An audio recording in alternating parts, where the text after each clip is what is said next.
Assalamualaikum students, welcome to Funds Academy with lecture number 4, 7 chapter of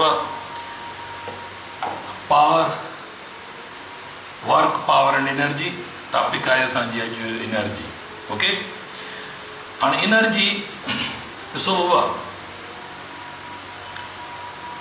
energy जो idea है एक confused idea है. ठीक है, पर गाल खे सम्झणो पवंदो. जेकर गाल सम्झी वियासीं त पोइ कंफ्यूजन बि दूर थी सघे थो. हाणे एनर्जी लफ़्ज़ी माना तवानाई,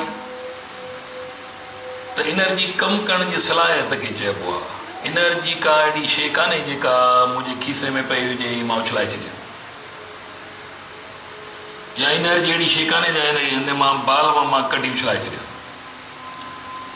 एनर्जी माना हिकिड़ी एबिलिटी आहे, सलाहियत आहे, कमु करण जी सलाहियत. जंहिं बॉडीअ वटि एनर्जी आहे माना उन वटि कमु करण जी सलाहियत आहे. कमु करण जी सलाहियत आहे माना उहा बॉडी ज़ोर लॻाए के ॿी शइ खे धिके सघे थी, ॿी शइ खे पुल करे सघे थी, ॿी शइ खे पुश करे सघे थी, ॿी शइ खे डिस्प्लेस कराए सघे थी, मूव कराए सघे थी. जेका एजेंसी ज़ोर लॻाए ॿियनि शयुनि खे हटाए सघे, डिस्प्लेस कराए सघे, मूव कराए सघे, माना उन वटि कमु करण जी सलाहियत आहे. सादनि लफ़्ज़नि में चइबो उन वटि एनर्जी आहे. त हाणे एनर्जी ब्लोइंग एयर वटि बि आहे. एयर बि शयुनि खे धिके थी, वणनि खे लोॾे थी, डस्ट स्टॉर्म थी पैदा करे. त फ्लोइंग वाटर, दरिया जो वाटर आहे, बोर जो पाणी आहे, अचे थो ईअं मूव थींदो, अलाए केतिरियूं शयूं डिस्प्लेस पियो करे. पहाड़नि तां पाणी किरे थो त उहे ॾिसो केतिरियूं शयूं पोइ पाणी जेको आहे सो मूव थो कराए, ढोए थो, डिस्प्लेस थो करे. त ब्लोइंग एयर, फ्लोइंग वाटर, का मशीन शयुनि खे धिके सघे थी, जानवर शयुनि खे धिकनि था, इंसान शयुनि खे धिके थो, जीत जहिड़ा शयुनि खे धिकनि था.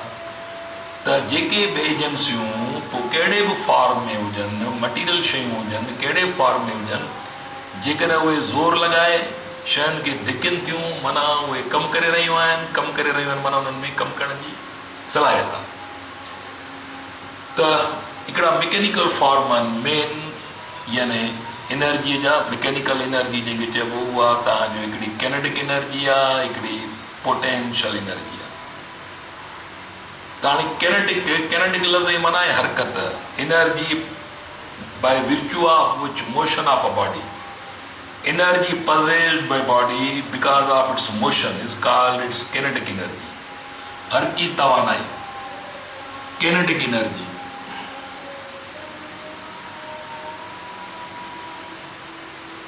kinetic energy,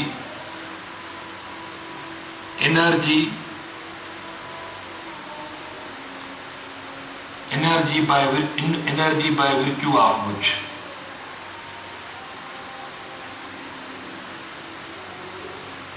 by virtue of motion जे करे energy by virtue of motion is called kinetic energy, हरकी तवानाई, या energy possessed by body because of motion. त kinetic energy, हरकी तवानाई. हाणे जेके बि शयूं हरकत में आहिनि उन वटि तवानाई आहे, हरकी तवानाई आहे. लाज़मी न आहे त जेके शयूं हरकत में न आहिनि उन्हनि वटि तवानाई उन्हनि वटि बि आहे जेके हरकत में न आहिनि, पर जेके हरकत में आहिनि उन्हनि वटि हरकी तवानाई बि आहे. हिकु इलेक्ट्रॉन थो मूव करे, हिकु प्रोटॉन थो मूव करे, के आयन्स मूव था कनि, एयर मालिक्यूल मूव था कनि, बाल मूव थो करे, ट्रक मूव थी करे, बस मूव थी करे, एरोप्लेन मूव थो करे, वाटर मालिक्यूल्स मूव था कनि. जेके बि शयूं यादि रखी छॾियो हरकत में आहिनि उन्हनि सभिनी वटि हरकी तवानाई आहे. पोइ मोशन चाहे ट्रांसलेशनल हुजे त translational kinetic energy, molecule vibrate था कनि त वाइब्रेशनल किनेटिक एनर्जी, शयूं रोटेट थी कनि त रोटेशनल किनेटिक एनर्जी. ही हरकत जा क़िस्म आहिनि. त ओवरऑल जंहिंमें जहिड़े बि क़िस्म जी हरकत आहे उन वटि किनेटिक एनर्जी आहे. त kinetic energy, that is इन जो फार्मूला है 1/2 mv²। तो ॾिसो बाबा, किनेटिक एनर्जी जो फार्मूला है, किनेटिक एनर्जी लाज़मी आहे उन लाइ मटीरियल शइ माना मास जो हुजणु लाज़मी आहे, छाकाणि जो मास वारी शइ हरकत में हूंदी ऐं ॿियो हुन जो मोशन हरकत में हूंदी। जेकर हिते v ज़ीरो कयूं त किनेटिक एनर्जी हुनजी ज़ीरो आहे। किनेटिक ॿियो फॉर्म थी सघे थो पर हरकी तवानाई हुनजी न हूंदी। त हरकी तवानाई हरकत जे करे माना मोशन जे करे तवानाई हूंदी आहे, यादि रखे छॾियो। ओके, त हाणे kinetic energy directly proportional mass kinetic energy Baba directly proportional speed of mass body. त मास डबल थींदो त किनेटिक एनर्जी डबल, पर जेकर स्पीड डबल थी त किनेटिक एनर्जी 4 दफ़ा थी वधे। उन जे करे जेकॾहिं तव्हां कंहिं सिलेंडर में मालिक्यूल जो मास डबल कंदो त किनेटिक एनर्जी डबल थींदी, पर उन्हनि मालिक्यूल जी रफ़्तार डबल थी वई त अंदरि किनेटिक एनर्जी 4 दफ़ा वधी वेंदी। इहो ज़हन में रखो, ठीकु आहे। ऐं ही रिलेशन करे मिसाल कॾहिं कॾहिं ईंदो आहे मास डबल था कयूं ऐं रफ़्तार हाफ था कयूं, वरी रफ़्तार डबल था कयूं ऐं मास डबल था कयूं, रफ़्तार हाफ था कयूं, वरी केॾी केॾी महिल ईंदो आहे त बाबा मास हाफ था कयूं, रफ़्तार डबल था कयूं, त किनेटिक एनर्जी कहिड़ो असरु पवंदो। त इहा थोरी हिकिड़ी प्रैक्टिस करे छॾिजो। हिकिड़ो अंग रखो इनिशियली को बि मास में रफ़्तार जो, वरी छा कयो मास हाफ कयो, वेलासिटी डबल कयो इनिशियल अंगनि जे मुक़ाबले में, ॾिसो किनेटिक एनर्जी केतिरो फ़र्क़ु थो पए। वरी मास डबल कयो, वेलासिटी हाफ कयो, केतिरो असरु थो पए। वरी ॿई डबल कयो, केतिरो असरु थो पए। ॿई हाफ कयो, केतिरो असरु थो पए। इहा प्रैक्टिस थोरी करे छॾिजो। इहा अहिड़ी क़िस्म जी अरेंजमेंट इहा अची सघनि थियूं, इहा तव्हां वटि हुजे। हिन में का रटे वटे जी शइ न आहे। ओके, इहे शयूं तव्हांजी प्रैक्टिस में हुजणु खपनि। हाणे अचो किनेटिक एनर्जीअ जो वरी ॿियनि फिज़िकल क्वांटिटीज़ सां, मास सां, वेलासिटीअ सां त इहो तालुक़ु आहे डायरेक्ट। पर मिसाल जेकॾहिं फॉर एग्ज़ाम्पल असांखे ख़बर आहे since momentum is equal to mass into velocity, त kinetic energy in terms of momentum is equal to 1/2 kinetic energy mass velocity square. मां हिनखे अलॻि अलॻि करे थो रखां, ठीकु आहे। त kinetic energy is equal to 1/2 ही mass velocity 1/2 momentum into velocity. त kinetic energy in terms of momentum and velocity ईअं लिखिबो। त इहे इक्वेशन केॾी केॾी महिल तव्हांखे किनेटिक एनर्जी जो वैल्यू मिलियल हूंदो, तव्हांखे चइबो आहे बॉडी जो मोमेंटम केतिरो आहे, या किनेटिक एनर्जी ऐं मोमेंटम मिलियल हुजे बॉडी जी रफ़्तार केतिरी आहे। त हीउ फार्मूलो तव्हां अल्टर करे सघो था। मिसाल momentum is equal to twice kinetic energy upon speed या वेलासिटी, ठीकु आहे। या velocity is equal to twice kinetic energy upon momentum. त इहे फार्मूला अल्टर करे सघो था, इहो ज़हन में रखिजो। इहे त हिननि ते असांजो अॻिते हली प्रॉब्लम्स कंदासीं, पर तव्हां घटि में घटि तव्हांजे ज़हन में इहे शयूं बाबा अप्रोच में हुजनि, इहे शयूं तव्हां ज़हन में रखे छॾिजो। ओके, त इहा आहे किनेटिक एनर्जी। हिन जा इहे जेके आहिनि से हाणे जेकॾहिं फ़र्ज़ु कयो हिकिड़ी बॉडी बाबा जीअं पोइ तीअं पंहिंजी रफ़्तार वधाईंदी वेंदी, रफ़्तार वधाईंदी वेंदी, माना वेलासिटी वधंदी त किनेटिक एनर्जी वधे थी पई। जेकर रफ़्तार साॻी बॉडी जी कांस्टेंट आहे मुसलसिल, त हुनजी किनेटिक एनर्जी कांस्टेंट आहे। ओके, त इहो बि डिपेंड थो करे इंस्टंटेनियस किनेटिक एनर्जी केतिरी आहे। माना जंहिं लम्हे जी रफ़्तार हूंदी, हिकिड़ी बॉडी आहे उहा मुख़्तलिफ़ रफ़्तार स्लो फास्ट थींदी थी वञे पई, त पोइ हुनजी एवरेज किनेटिक एनर्जी, जेकॾहिं एवरेज वेलासिटी हूंदी त किनेटिक एनर्जी बि एवरेज थींदी। पर जेकॾहिं इंस्टंटेनियस चवे कंहिं ख़ासि लम्हे ते हिन जी किनेटिक एनर्जी केतिरी आहे, त पोइ हुन ख़ासि लम्हे वारी वेलासिटी उहा वेलासिटी इस्तेमालु कबी। त पोइ तव्हांखे हुनजो इंस्टंटेनियस लम्हाती किनेटिक एनर्जी, उन लम्हे जी किनेटिक एनर्जी केतिरी आहे जंहिं लम्हे महिल रफ़्तार 20 मीटर पर सेकेंड हुई। केॾी महिल बाडी जी रफ़्तार 5 मीटर आहे, केॾी महिल 10 मीटर आहे, 15 मीटर आहे, 20 मीटर आहे, 22 मीटर आहे, 25 मीटर आहे। त पोइ लम्हाती रफ़्तार किनेटिक एनर्जी तॾहिं मालूम थींदी जॾहिं तव्हांखे हुनजी लम्हाती इंस्टंटेनियस वेलासिटीअ जी ख़बर हुजे। ओके, त अहिड़े नमूने सां इहे शयूं असांजो अॻिते हली प्रॉब्लम्स में इस्तेमालु थींदियूं। हाणे किनेटिक एनर्जीअ खां पोइ वरी ॿियो मेन एनर्जीअ जो फॉर्म आहे पोटेंशियल एनर्जी। पोटेंशियल एनर्जी जंहिंखे तव्हां खुफ़िया तवानाई या हुनखे स्टोर्ड एनर्जी बि चइबो। ठीकु आहे, हाणे पोटेंशियल एनर्जी यादि रखी छॾियो आहे। पोटेंशियल एनर्जी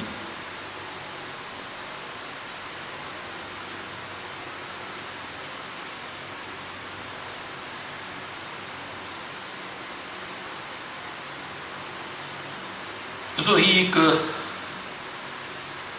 माना स्पेशल क़िस्म जो आइडिया आहे एनर्जी जो। असां वटि रिस्टोरिंग फोर्सिस आहिनि मौजूदु, जीअं ग्रेविटेशनल फोर्स, शयूं असां मथे था खणूं त छॾियूं था त ग्रेविटी हुनखे रिस्टोर थी करे वापसि थी छिके। मैग्नेटिक फोर्स बि रिस्टोरिंग फोर्स आहे, इलास्टिक फोर्स बि रिस्टोरिंग फोर्स आहे, इलेक्ट्रिक फोर्स बि रिस्टोरिंग फोर्स आहे। त इहे जेके रिस्टोरिंग फोर्सिस आहिनि उन्हनि जे ख़िलाफ़ु वञिबो त उहा बॉडी जेॾी महिल वरी रिलीज़ था कयूं, आज़ादु था कयूं, त वरी बॉडी वापसि छिकिजे थी, रिस्टोर थी थिए। त जेकर तव्हां वटि इहा बार मैग्नेट आहे, मिसाल बार मैग्नेट आहे, तव्हां हीअ चकमक आहे, मिसाल ही हिकिड़ो फ़र्ज़ु कयो, मिसाल ही चकमक आहे, ही बार मैग्नेट खां परे तव्हां हिनखे खणी वञूं, सॉरी ही चकमक आहे, सॉरी ही चकमक आहे बार मैग्नेट, हीअ असांजो हिकिड़ो लोह जो पीस आहे, किल आहे हिकिड़ो। हाणे त चंबड़ियो पियो आहे, पर जेकर मां हिनखे परे खणी थो वञा, परे खणी थो वञा, पर एतिरो परे बि न जो हिनजे फील्ड खां ॿाहिरि निकिरी वञा, विद इन फील्ड में परे थो खणा छॾियांसि थो त वरी वापसि ईंदो। माना हाणे मां हीउ ख़ुदि ब ख़ुदि पाण ई परे कोन वेंदो, हिन ते कमु करिणो पवंदो अगेंस्ट रिस्टोरिंग फोर्स। मां हिन किल खे छिकियां थो छॾियांसि थो त वरी वापसि थो वञे। माना हाणे जेसि ताईं हिनखे परे खणी थो वञा, मां वर्क करे रहियो आहियां अगेंस्ट रिस्टोरिंग फोर्स। जेसि ताईं हीअ पेन ज़मीन जे सरफेस खां मथे था खणूं, तेसि ताईं असां वर्क था कयूं अगेंस्ट रिस्टोरिंग फोर्स, छॾियूं था त रिस्टोर थो थिए। त जॾहिं बि रिस्टोरिंग फोर्स जे ख़िलाफ़ु कमु थींदो त उहो कमु स्टोर थी वेंदो उन बॉडीअ में, उन ज़रे में, एज़ इट्स पोटेंशियल एनर्जी। त मां सिंपली जनरल लिखां थो, when work is done against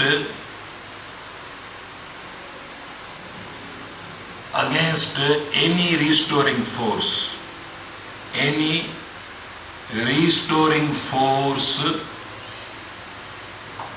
then this work is stored in a body as its potential energy। तो वो वर्क उन में बाबा स्टोर थी वेंदो as it's potential energy. Okay, पर सवाल आहे त उहा रिस्टोरिंग फोर्स कहिड़ो आहे? ग्रेविटेशनल फोर्स आहे, मैग्नेटिक फोर्स आहे, इलेक्ट्रिक फोर्स आहे। आम असां वटि इहे टे फोर्सिस आहिनि। त उन जे लिहाज़ खां पोइ gravitational potential energy, magnetic potential energy, electric potential energy, पर जनरली उनखे पोटेंशियल एनर्जी चइबो। जेकर इंडिविजुअल कैटेगराइज़ कंदासीं त पोइ उन फील्ड जे मुताबिक़ उनखे नाला ॾेई सघूं था। हाणे मिसाल, जेकर ज़मीन आहे, हिकु बॉडी मथे थी पाण ई कान वेंदी, लाज़िमी हिन ते को फोर्स लॻंदो। हाणे इहो हिन लेवल खां हिन लेवल ताईं वर्क थियो अगेंस्ट रिस्टोरिंग फोर्स, बॉडी हेठि थी छिकिजे। हाणे बॉडी मथे वई, जेतिरो बि हिन ते वर्क थींदो इहो हिन में स्टोर थी वियो पोटेंशियल एनर्जी। पर कहिड़ी पोटेंशियल एनर्जी? जेका आम ग्रेविटेशनल पोटेंशियल एनर्जी, जंहिंखे सिंपली पोटेंशियल एनर्जी चवंदा आहियूं। ही हिकिड़ो मैग्नेट आहे। हाणे जेकर ही हिकिड़ो किल आहे फर्ज़ कयो, इहो जेकर परे खणी वेंदासीं ही माना इन मैग्नेटिक अट्रैक्शन खां असां अगेंस्ट था वञूं। तव्हां हेसि ताईं खणी आयो, वरी छॾींदो वापसि ईंदो, तव्हां हिन में केतिरो वर्क कयो, हिनखे परते धिके वञण में अगेंस्ट अट्रैक्शन, तव्हां हिन में पोटेंशियल एनर्जी जेतिरो बि वर्क कयो, 100 जूल वर्क कयो या 100 जूल हिन में पोटेंशियल एनर्जी भरिजी वई, पर असर बि magnetic potential energy, gravitational potential energy आहे। इन नमूने सां हिकु प्रोटॉन, ही हिकिड़ो इलेक्ट्रॉन आहे, त प्रोटॉन खां इलेक्ट्रॉन तव्हां परते धिकी वञो, पर परते बि एतिरो जो हुनजे विदिन फील्ड में जीअं न आहे त परे हलिया वञो, त तव्हां हिन में छा वरी बि तव्हां हिन में जेतिरो बि वर्क कयो आहे हिनखे परते खणी वञण में जेकॾहिं असां वर्क कयो आहे हिन ते, for example 4 electron volt, for example त इहो 4 इलेक्ट्रॉन वोल्ट हिन में पोटेंशियल एनर्जी भरिजी वई, जंहिंखे इलेक्ट्रिकल पोटेंशियल एनर्जी चवंदो। त बुनियादी तौर फिज़िकली कॉन्सेप्ट साॻियो आहे, वर्क अगेंस्ट रिस्टोरिंग फोर्स थींदो, केतिरो वर्क थो थिए उहो वर्क बराबरि थींदो हुन बॉडीअ जे पोटेंशियल एनर्जी जे बराबरि। ठीकु आहे। हाणे जेकॾहिं फर्ज़ कयो ही हिकिड़ो फॉर एग्ज़ाम्पल हिकिड़ो गुलेल आहे, हिननि में रबड़ आहिनि ॿधल पिया, हिन में हिकिड़ो फर्ज़ कयो हिकिड़ो स्टोन पीस आहे या बिलोर आहे या गुलेलो जंहिंखे चइजो, तव्हां छा था कयो, गुलेलनि खे छिकियो था, त माना एक्चुअली तव्हां चाहे रबड़ छिकियो त तव्हां एक्चुअली छा कयो, तव्हां यादि रखे छॾियो त तव्हां वर्क कयो आहे अगेंस्ट रिस्टोरिंग फोर्स, तव्हां पोइ ते हिनखे खणी विया आहियो, रबड़ पोइ ते था छिकनि, त तव्हां एक्चुअली हिन में स्टोर करे छॾियो। हाणे हिन बाल हिन बिलोर में पोटेंशियल एनर्जी आहे, इलास्टिक पोटेंशियल एनर्जी छॾींदोसि त या किनेटिक एनर्जी में कन्वर्ट थी वेंदी। साॻे नमूने सां हिकु स्प्रिंग आहे तव्हां वटि, हीअ स्प्रिंग आहे फॉर एग्ज़ाम्पल, हिन स्प्रिंग खे जेकॾहिं फर्ज़ कयो हिन स्प्रिंग में हिकिड़ी बॉडी अटैच लॻी पई आहे, तव्हां स्प्रिंग खे स्ट्रेट था कयो, छिकियो था, हाणे ज़ाहिर स्प्रिंग हीअ बॉडी पाणी त परे कान ईंदी, ज़ाहिर तव्हां हिन ते वर्क कयो आहे अगेंस्ट रिस्टोरिंग फोर्स, स्प्रिंग पोइ ते थो छिके, तव्हां हिनखे नहीं छिकियो। एक्चुअली तव्हां केतिरो वर्क कयो आहे हितां खां हेसि ताईं, जेकॾहिं 1000 जूल वर्क कयो अथव त इहो 1000 जूल हिन में इलास्टिक पोटेंशियल एनर्जी भरिजी वई। ही क्वाइल्ड स्प्रिंग हूंदा आहिनि, ही क्वाइल्ड स्प्रिंग आहे, फर्ज़ कयो क्वाइल्ड स्प्रिंग आहे हिते, तव्हां हिनखे कंप्रेस था कयो, कंप्रेस करे तव्हां हिनखे ईअं कंप्रेस करे छॾियो, फर्ज़ कयो सॉरी तव्हां हिनखे ईअं कंप्रेस करे सोढ़ो करे छॾियो था, हिनखे तव्हां ही क्वाइल्ड स्प्रिंग हो, तव्हां हिनखे ईअं बाबा कंप्रेस करे तव्हां ईअं सोढ़ो करे छॾियो आहे, ऐं विच में जेकॾहिं का राड फाथल आहे, तव्हां हाणे हिन में एक्चुअली तव्हां हिन स्प्रिंग में पोटेंशियल एनर्जी भरे छॾी आहे। ख़ासि करे टॉयज़ में अहिड़े क़िस्म जा स्प्रिंग हूंदा आहिनि, ऑटोमेटिक वाचूं जेके केसियो वग़ैरह पुराणे दौर जूं उहे उन्हनि में अहिड़े स्प्रिंग हूंदा आहिनि। हाणे स्प्रिंग कंप्रेस थी वियो, तव्हां हिन में पोटेंशियल एनर्जी भरे छॾी, ओके, तव्हां मैकेनिकल वर्क करे तव्हां हिन में पोटेंशियल एनर्जी भरे छॾी। हाणे हिन में जेकॾहिं विच में राड आहे, ॾिसो तव्हां हिनखे छॾे ॾियो त हीअ स्प्रिंग आहिस्ते आहिस्ते खुलंदो, हीअ राड रोटेट कंदी, जेकॾहिं टॉयज़ में हिते व्हील न लहंदा आहिनि, माना स्प्रिंग खुलंदो वेंदो आहे, हीअ राड फिरंदी, उहो टॉय जेको आहे इस वक़्तु पोटेंशियल एनर्जी किनेटिक एनर्जी में कन्वर्ट थी वेंदी आहे। त इहे यादि रखे छॾियो त इहे कम जूं ॻाल्हियूं आहिनि, इहे कॉन्सेप्शनल शयूं आहिनि, त तव्हां ओवरऑल इहे पोटेंशियल एनर्जीअ जा एग्ज़ाम्पल आहे ख़ासि तौर ते। त जेकॾहिं फ़र्ज़ु कयो पाणी जेको आहे सो कंहिं दरिया जो पाणी आहे, समुंड जो पाणी आहे, उहो छा थो करे पियो, पाणी मथे चढ़े थो, हेठि लहे थो, मथे चढ़े थो, हाणे पाणी मथे थो वञे, लहर मथे थी अचे त अगेंस्ट ग्रेविटी, हुन में पोटेंशियल एनर्जी थी भरिजे, वरी हेठि थो अचे त पोटेंशियल किनेटिक में अहिड़े नमूने सां हीअ जेका स्ट्रक्चर ठही पई आहे, तव्हां वटि जेके मटीरियल शयूं आहिनि सभिनी जा मालिक्यूल मालिक्यूलर अट्रैक्शन जे करे इहा स्ट्रक्चर ठही पई आहे। उन में असांजो जिस्म बची वियो, उन में हीअ शयूं बची वियूं, पेनूं बची वियूं, बाल बची विया, सभु कुझु तव्हांजे सराउंडिंग में जेके बि शयूं आहिनि मालिक्यूल ठहियल आहिनि, सॉलिड शयूं आहिनि, स्ट्रक्चर ठही पई आहे, मालिक्यूल हिक ॿिए में क़ाबू आहिनि, पर उहे मालिक्यूल ईअं हरकत में बि आहिनि। त मालिक्यूलर अट्रैक्शन, मालिक्यूल ॾकी बि रहिया आहिनि, ईअं वाइब्रेट करे रहिया आहिनि, मालिक्यूल थोरो हिक ॿिए खां परे था वञनि त पोटेंशियल एनर्जी थी भरिजे, वरी वेझो था अचनि त किनेटिक। त पोटेंशियल किनेटिक या माइक्रोस्कोपिक लेवल में बि मौजूदु आहे हर मटीरियल में। ओके, त हाणे असांजो हिते जेको मेन हूंदो उहा ग्रेविटेशनल पोटेंशियल एनर्जी। हाणे ग्रेविटेशनल पोटेंशियल एनर्जी जेका आहे सा यानी छाकाणि जो असां ह्यूज क़िस्म जी यानी ग्रेविटेशनल फील्ड में आहियूं। हाणे यादि रखी छॾियो बाबा, work done against gravitational field is stored in a body। असांजो ताल्लुक़ सां आहे पोटेंशियल एनर्जी, पर उहा आहे ग्रेविटेशनल, जंहिंखे आम तौर ते पोटेंशियल एनर्जी चइबो। हाणे ए लेवल खां असां बॉडी खणी था वञूं मथे बी लेवल ताईं। ए लेवल किथां शुरू कयो, ज़मीन जे सरफेस खां शुरू कयो या बॉडी के बी सरफेस ते पई आहे, किथे बि शुरू कयो। हाणे मथे खणी था वञो त इहो अगेंस्ट फील्ड था वञूं, त हिन लेवल खां या ऑर्बिटरी लेवल या ज़ीरो लेवल सभी लेवल किथां शुरू कयो था, पर हुजे उहा लेवल ग्रेविटेशनल फील्ड में ई हुजे। कंहिं टावर जी टॉप ते बीठा आहियो, छित जे मथां बीठा आहियो, ग्राउंड लेवल ते बीठा आहियो, टेबल खां शुरू था कयो शयूं मथे खणणु, त जंहिं लेवल खां शयूं शुरू कयो था उहा ज़ीरो लेवल सॾिबी, ऐं ॿी लेवल ताईं बॉडी खणी वञो त यादि रखी छॾियो बाबा ज़हन में। ऐं ॿी हिन लाइ वरी हिकिड़ियूं लिमिटेड शयूं आहिनि, माना कहिड़ियूं आहिनि, कंडीशन्स कहिड़ियूं आहिनि, त जंहिं लेवल ते खणो था, जेकॾहिं जी जो वैल्यू ते 9.8 मीटर पर सेकेंड स्क्वायर आहे, त जेसि ताईं खणी था वञो उते बि जी जो वैल्यू साॻियो हुजे 9.8 मीटर पर सेकेंड स्क्वायर। त हाणे जेको वर्क कयो अगेंस्ट फील्ड उहो तव्हां वटि अॻु ई मौजूदु आहे, -mgh। This is work done against restoring force. हाणे निगेटिव साइन छो थी करे, त work has been done against restoring force. इहो वर्क रिस्टोर थी वेंदो आहे एज़ अ बाबा। हाणे इहो वर्क जेको आहे, हाणे हीउ वर्क जेको आहे इहो पोटेंशियल एनर्जीअ जे बराबरि आहे। Potential energy is equal to mgh। असां निगेटिव साइन हटाईंदासीं, छाकाणि निगेटिव साइन छो थी करे, त वर्क अगेंस्ट फील्ड थियल आहे, माना फील्ड पोइ थी छिके, बॉडी मथे थी वञे। केतिरो वर्क कयोसीं, जेतिरो बि हिन ते वर्क कयोसीं उहो हिन में स्टोर थी वेंदो आहे, it's potential energy.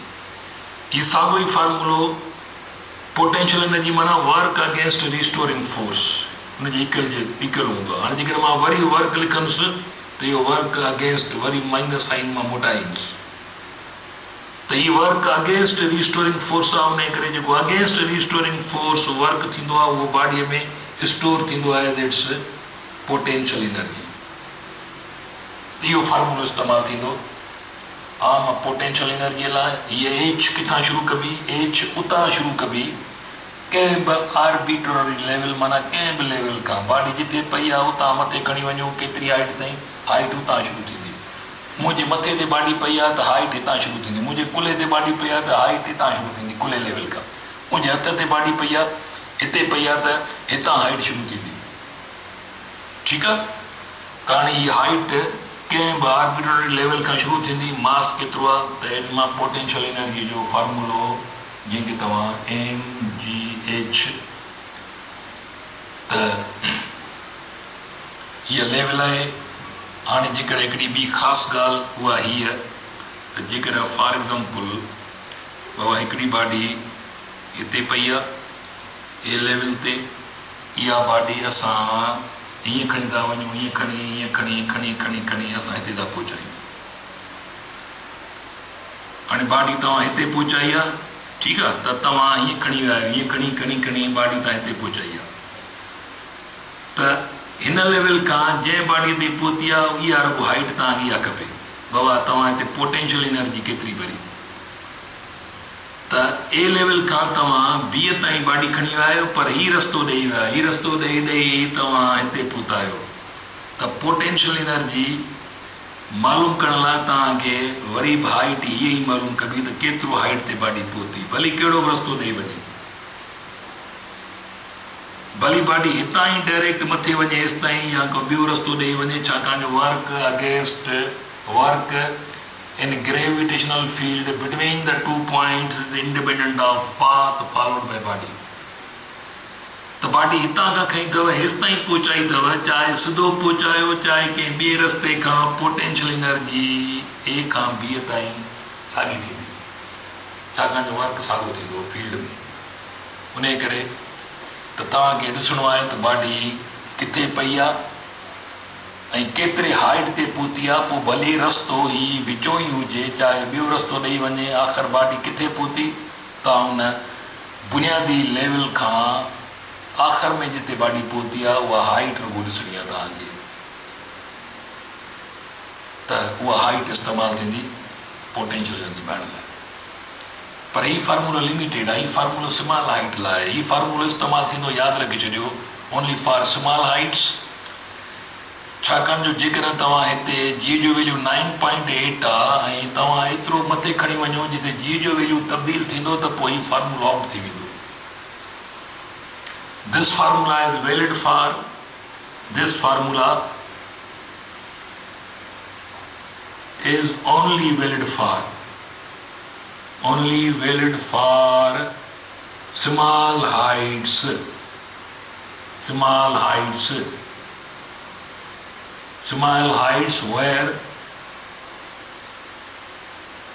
where value of G between the 2 points मतलब है जैं पॉइंट का खणो था, जैं पॉइंट ते वञो था, between the 2 points remains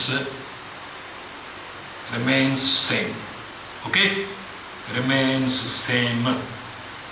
पर जेकर हिते वैल्यू 9.8 आहे, मथे हलिया था वञो एतिरो हाई डिस्टेंस ते जो जिते जी जी वैल्यू 8 वञी बीहे, 8.5 वञी बीहे, त पोइ ही फार्मूलो बाबा यादि रखिजो त पोइ ही फार्मूलो वैलिड न हूंदो, ग़लति रिज़ल्ट ॾींदो। त ही स्मॉल हाइट्स लाइ वैल्यू हूंदो आहे त जेकर हिते वैल्यू बि 9.8 आहे, यानी फ़र्ज़ु कयो हिते तव्हां ग्रेविटेशनल फील्ड में कंहिं अहिड़ी लेवल ते वञी पहुता आहियो जिते बॉडी पई आहे, जिते जी जो वैल्यू फ़र्ज़ु कयो 8.6 आहे, त वरी बि तव्हांखे होसि ताईं मथे खणी वञिजो जिते वरी वैल्यू 8.6, त पोइ जी जो वैल्यू 8.6 इस्तेमालु करियो, जेको हेठि बि हुजे मथे बि उहो हुजे, इहो यादि रखी छॾियो। नॉर्मल जेकर 9.8 आहे त पोइ जिते ही वैल्यू आहे 9.8 त मथे बि 9.8 हुजे। पर जेकर हिकिड़ी लेवल आहे हिते जी जो वैल्यू 6.2 आहे, हाणे जी जो वैल्यू ज़रे ज़रे ते कोन तब्दील थींदो आहे, ऐं हेसि ताईं खणी वञो मथे जिते वरी जी जो वैल्यू तक़रीबन 6.8 ई हुजे, त पोइ 6.8 ई इस्तेमालु करो था।